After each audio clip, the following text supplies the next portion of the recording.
Nawala nga ang kakayahan ng ating bida na si Gon sa paggamit ng Nen. Yan ang huling nakakagulat na impormasyong nalaman natin ukol sa kanya noong muli natin siyang nakita.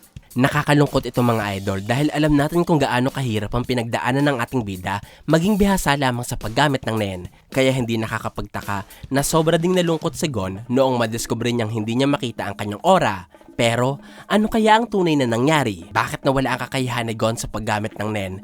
At ano ang kailangang gawin ng ating bida para mapanumbalik ang kanyang kapangyarihan? Lahat ng yan ay sasagutin ko mga idol, kaya tapusin nyo ang video na ito hanggang dulo.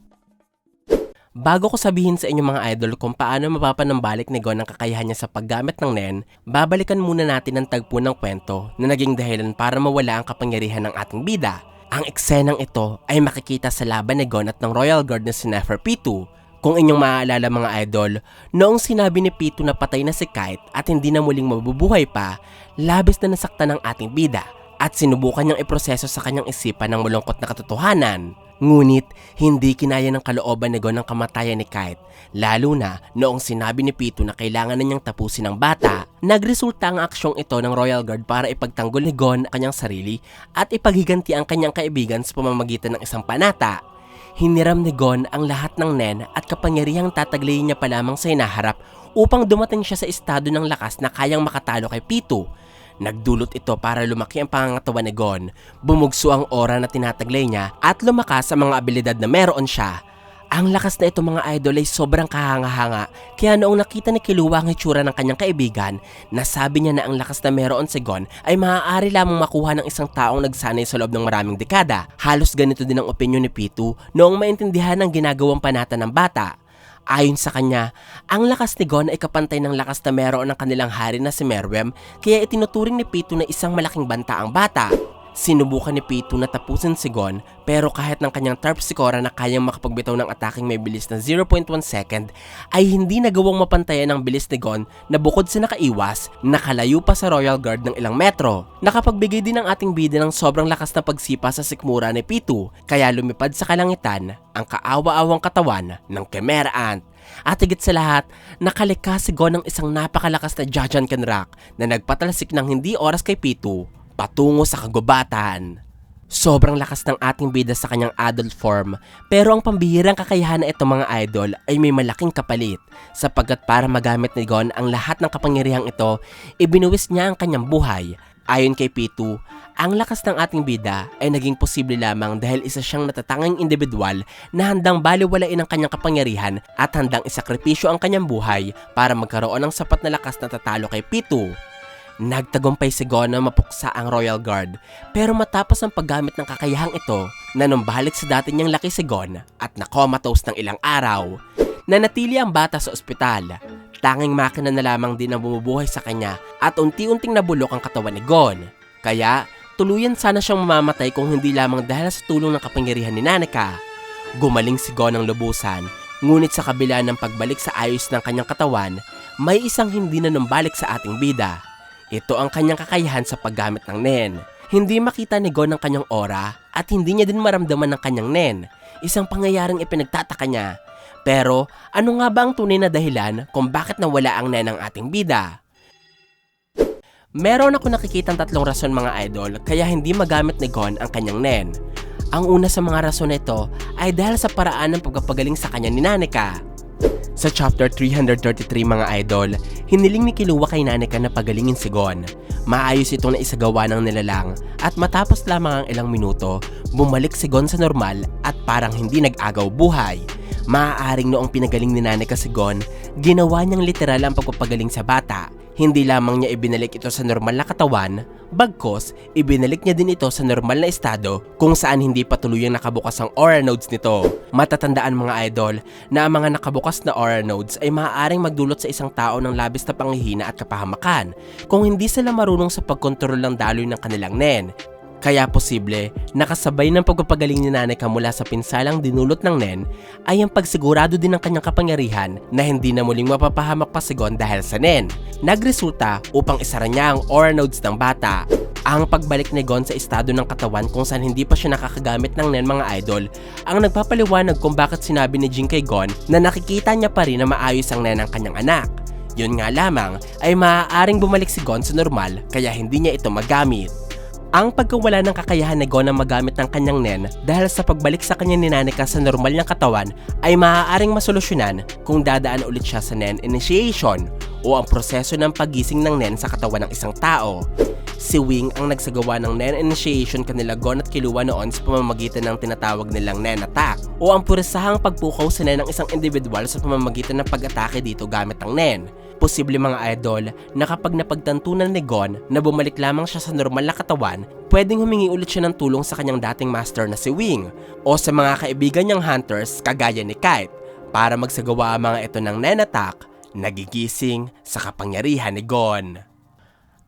Ang pangalawang posibleng rason mga idol kung bakit hindi magamit ni Gon ang kanyang nen ay dahil pinagbabayaran pa din ng ating bida ang kapalit ng panatang kanyang nilikha. Katulad ng naipaliwanag ko kanina, may dalawang bagay na isinakripisyo si Gon para magamit ang kanyang adult form. Una ay ang kanyang buhay at ang pangalawa ay ang kanyang kapangyarihan o nen. Ito ang rason mga idol kaya nasabi din ni Pitu na kung mabubuhay si Gon mula sa kanyang panata, hindi na siya muling makakagamit ng nen kailan paman. Sa madaling salita, kung hindi nakikita ni Gon ang kanyang nen o hindi niya ito magamit, nangangahulugan na hindi tuluyang natapos ang kontratang kanyang ginawa dahil kailangan niya pa din itong pagbayaran, maaaring hindi na ng kanyang buhay. Sa halip ay pagbabayaran niya ito sa pamamagitan ng kawalan niya ng kakayahan sa paggamit ng nen. Kung ganito ang tunay na nangyari, may posibilidad na makakagamit muli ng nen si Gon kung maghahanap ulit siya ng isang nen exorcist na may kapangyarihan makapag-alis ng sumpa. Alam kong hindi natulungan si Gon ng nen exorcist na nagtatrabaho sa Hunter Association noon. Pero dahil nga napagaling na ni Nanika ang ating bida kasabay ng pagbuhay sa bata, maaaring nabawasan na din ang tindi ng panatang meron si Gon. Kaya pwede na siyang matulungan ng iba pang nen exorcist upang tuluyang maalis ang masamang epekto ng kanyang panata at magamit niya muli ang kanyang nen. Ang pangatlong pinakamalapit na rason kung bakit hindi magamit ni Gon ang kanyang nen ay dahil naabot na niya ang kanyang pangarap. Sa pag-uumpisa ng kwento, ang pinakalayunin talaga ni Gon sa kanyang buhay ay mahanap ang kanyang ama na si Jing, kaya ginusto niya maging hunter at kaya siya nag-aral ng nen. Lahat ng layuning ito ay naisakatuparan ni Gon, pero kasabay nito ang pagkawala ng kanyang kakayahang magamit ng kapangyarihan. May posibilidad mga idol na dahil ang paghanap sa kanyang ama ang pinakamotibasyon ni Gon sa paggamit ng nen, palagi niya itong itinatatak sa kanyang isipan. Kailangan niyang matuto ng nen para matagpuan si Jing.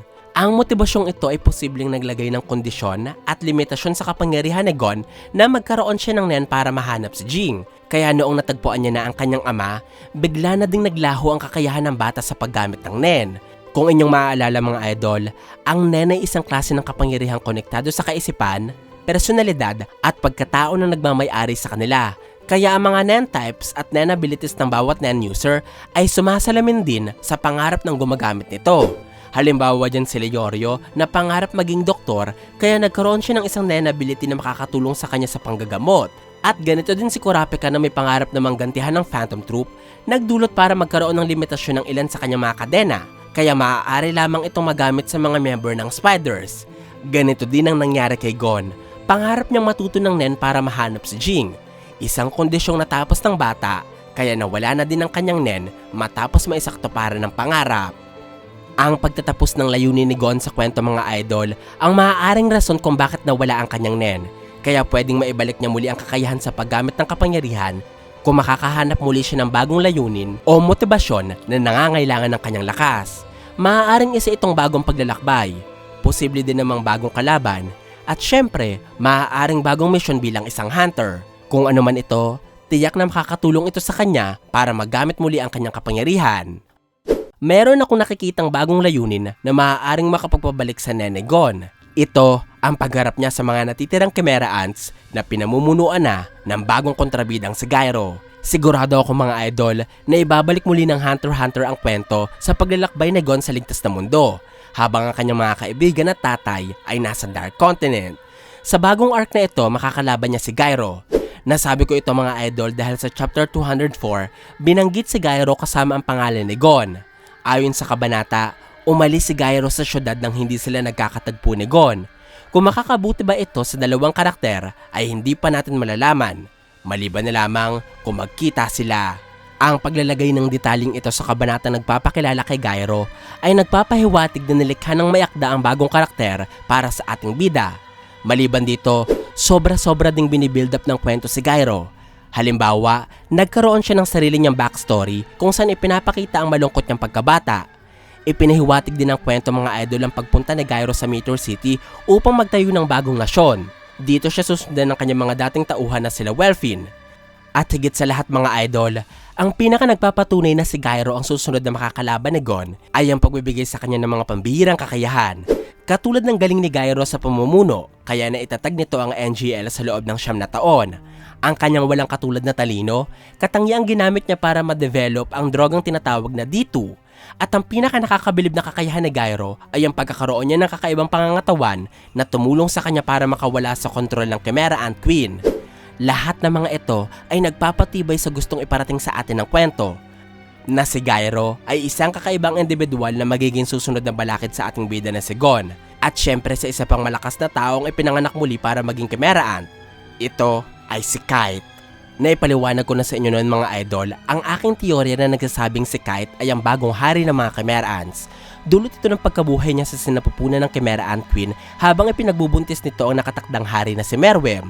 Nagresulta para maging kakambal nito si Kite at maging hari din ng mga Chimera Ants ang Hunter. Ang pagiging hari ni Kite mga idol ang magbibigay sa kanya ng responsibilidad para pasunod din ang mga natitira pang Chimera Ants sa ligtas na mundo.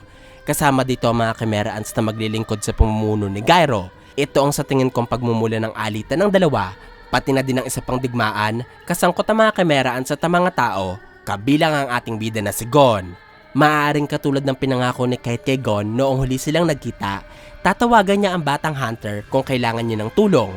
Pumayag dito si Gon at naghiwalay sila hawak ang pangako nila sa isa't isa. Malaki ang posibilidad mga idol na ang pangakong ito ay tutupad din ni Kite sa pamamagitan ng paghingi niya ng tulong kay Gon para talunin si Gyro. Magbibigay ito ng bagong layunin, bagong misyon at bagong motibasyon sa batang Hunter. Magreresulta sa pagbabalik din ng kanyang nen. Ito po ang aking paliwanag sa pagkawala at pagbabalik ng Nene Gon. Sana po ay nagustuhan nyo ang aking paliwanag. Kung meron pa po kayong tanong at gustong idagdag ay huwag po kayong mahihiyang magkomento sa ibaba. At kung gusto nyo rin naman ng iba pang kwento ng anime ay isearch nyo lamang ang JETV sa inyong mga social media accounts gaya ng YouTube at Facebook. Maraming salamat po sa inyong walang sawang suporta.